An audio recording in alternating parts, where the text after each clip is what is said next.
Un seul petit mois de confinement et voilà le résultat. Non, je dis ça parce qu'il y en a parmi vous qui osent me dire, bah Barbeau, pourquoi tu m'es abonné, t'as froid? Espèce de connard. Donc voilà, maintenant t'as la réponse et pas besoin de préciser que depuis le confinement, la personne qui me manque le plus, bah c'est Thierry, mon coiffeur. Alors maintenant que j'ai mis les points sur les i, les barres sur les t et le sperme sur les fesses, yo tout le monde. Oui, parce qu'une vidéo sans dire bonjour, hein, c'est pas une bonne vidéo. Alors avant de commencer, je vous embête une dernière fois. Samedi matin, je me réveille assez tôt, tu vois, vers 11h. Oui, bah je suis youtubeur, hein. J'étais en train de faire le montage de la précédente vidéo et là, j'ai mon ami Michael de la chaîne TMF qui m'envoie un message disant: ouais Barbeau, regarde, il y a le stratège qui a parlé de nous. Du coup, je mets le montage en pause. Oups, désolé. Je vais sur YouTube, je regarde sa précédente vidéo et là, le stratège fait une vidéo sur 7 youtubeurs foot sous-côté. Et à ses yeux, Michael et moi, on est sous-côté. Bah merci, enfin quelqu'un qui reconnaît nos talents. En plus sérieusement, le stratège et moi, on s'était jamais parlé, j'étais même pas au courant qui regardait mes vidéos, et puis voilà, ça me fait super plaisir. Donc le stratège, si tu vois cette vidéo, bah ça serait bien d'écrire un petit message, surtout qu'on n'a rien demandé, c'est super gentil. Merci à toi. Et franchement, sur sa vidéo, je regarde les commentaires, et je vois que des bons commentaires. Des messages disant, ouais, Ottoman Barça, je le connais, il est super bien, etc. Donc voilà, ça me fait super plaisir. Et bien sûr, pour lui rendre l'appareil, parce que c'est la moindre des politesses, eh bien je vous mets le lien de sa chaîne en description. Alors voilà, nouvelle semaine, on va commencer tout ça dans la bonne humeur. Ah, je suis comme ça, moi. Aujourd'hui, j'avais envie de parler de 17 joueurs de football qui sont en train ou qui ont aidé pour lutter contre le connard virus. Et pourquoi 17? Bah, parce que je fais ce que je veux. Je précise bien, c'est pas un concours, c'est pas un top, c'est pas un classement, mais t'en fais pas, c'est bien quand même. Et on commence par... Voilà. Et Griezmann, bah oui forcément, hein, le Barça, on va commencer par là. Logique.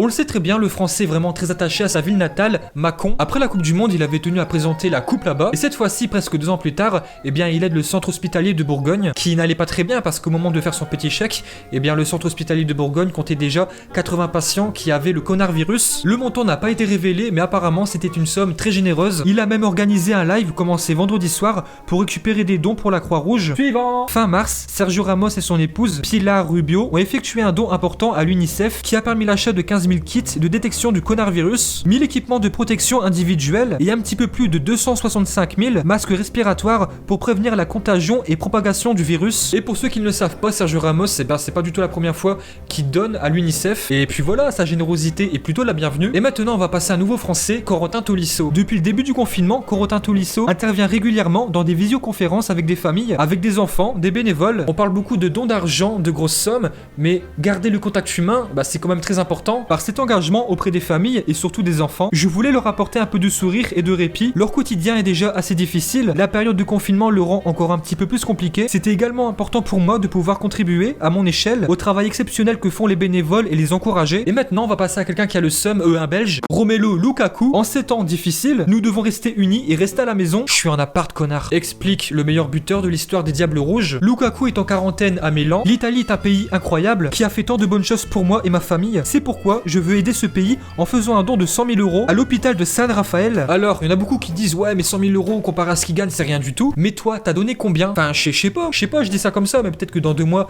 il y a la coupe de générosité. Faut pas l'oublier, il y a rien d'obligatoire. Un don, c'est un don. Que tu aies donné 10 € ou 100 000 €, c'est un don, et bien sûr qui est fait de bon cœur. Et à présent, 2 Allemands parisiens, Draxler et Kerrer. En fin mars, les 2 jeunes hommes ont fait un don dans une cagnotte collective qui serait d'1 million d'euros. Beau travail collectif, on peut applaudir. Et cette cagnotte s'appelle We Kick Corona. Et dans cette cagnotte, il y a aussi Robert Lewandowski qui a participé. Hein? Combien? Bah pareil, hein, 3 fois rien, 1 million d'euros, 3 fois rien. Et c'est bien sûr un très beau geste du Polonais qui évolue en Allemagne depuis maintenant 10 ans. Et à présent, Neymar. En tout début avril, le Brésilien a fait un don de 880 000 € à l'UNICEF et il a beaucoup de critiques, chose que je comprends pas trop. J'ai vu pas mal de commentaires disant que donner à l'UNICEF, bah ça servait à rien, qu'il a même pas donné 1 million d'euros, qu'il gagnait 50 fois plus, que ça servait à rien.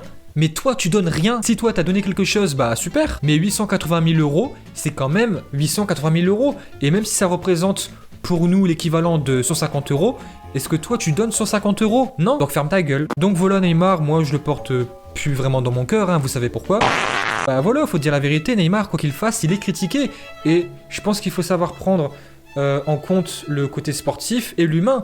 Et là, celui qui a donné 880 000 €, Bah c'est l'humain qui a donné. Léo, merci pour ton engagement et ton soutien, a indiqué le compte Twitter officiel de l'hôpital clinique de Barcelone. Dans ce don, il y aura une partie pour Barcelone et aussi pour l'Argentine. C'est bien Léo. Et la somme est d'1 million d'euros. Et maintenant, on va parler de Ronaldo, parce qu'on parle pas de Messi sans Ronaldo. Le Portugais, avec son agent, Jorge Mendes, ont aidé le Portugal avec 2 unités de soins intensifs, une capacité de lit supplémentaire au CHU de Lisbonne, des respirateurs et des moniteurs cardiaques. Tout ça, c'est pour Lisbonne, et il a effectué le même don pour l'hôpital de Porto. Et maintenant, un don moins important, mais c'est quand même un don, Aymeric Laporte, avec une somme de 20 000 euros à une association française. Et maintenant, Sadio Mané à la rescousse de son pays, qui a donné 30 millions de FCFA, et d'après ce que j'ai vu et compris, ça représente 45 000 euros. Et bien sûr, cet argent, ça sera pour les hôpitaux. Wiki Corona, ce que je vous ai parlé tout à l'heure, bah d'autres joueurs aussi ont participé. Joshua Kimmich et Léon Goretzka, et ces deux-là seraient même apparemment à l'origine de cette association et ont donné 1 million d'euros. Et maintenant, un joueur de l'équipe de France, Karim Benzema, ouais, enfin un français. De son côté, il a choisi de participer à une opération de vente aux enchères en ligne qui s'appelle Athlète Solidaire. C'est un projet lancé par Adidas, équipementier de nombreuses personnalités. Il a dédicacé son maillot et l'argent sera reversé aux hôpitaux de France. Ribéry a donné 50 000 euros pour les hôpitaux florentins. Et à présent, pour finir, je vais parler de Carles Tevez, qui pour moi a la plus belle histoire, car il a donné de sa personne et c'est très rare. Je me mets à la disposition du gouvernement et du club pour aider, pour être là, a indiqué Carlos Tevez dans un entretien accordé à la télévision locale America TV. Dans ces cas-là, il faut se taire et agir. Je me mets à la disposition du club, quitte à servir des repas dans une soupe populaire. Mais surtout, il a bien précisé que les joueurs sont capables de vivre plusieurs mois sans salaire et que si les salaires sont gelés, c'est normal. Alors voilà, j'espère que vous avez aimé cette vidéo plutôt originale. Faites-le moi savoir dans les commentaires, ça me ferait super plaisir. Abonnez-vous si c'est pas fait, un petit like, partage, etc. Et moi je te dis à très bientôt. Yo tout le monde.